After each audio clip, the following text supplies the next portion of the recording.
What goddamn thing? Marine warning? Are you guys gonna respond? I am. Ah! Wait, what? Wait, what?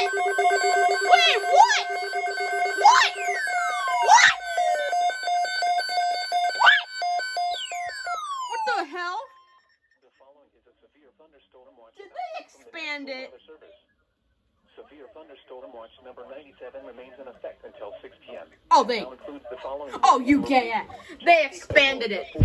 Maryland. They expanded it. Remember, a severe thunderstorm watch. They expanded it. The conditions are favorable for the development of severe weather, Expanded including it. large hail and damaging winds in and close to the watch area.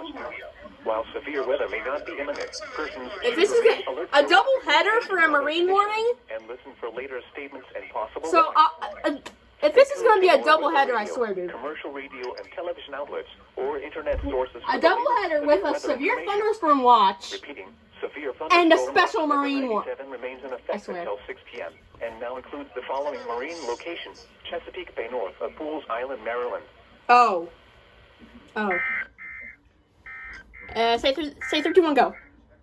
The following is a Get severe ass. thunderstorm watch announcement from the All right, well, National Weather Service. you're gonna have to wait for the special marine warning. What do you guys need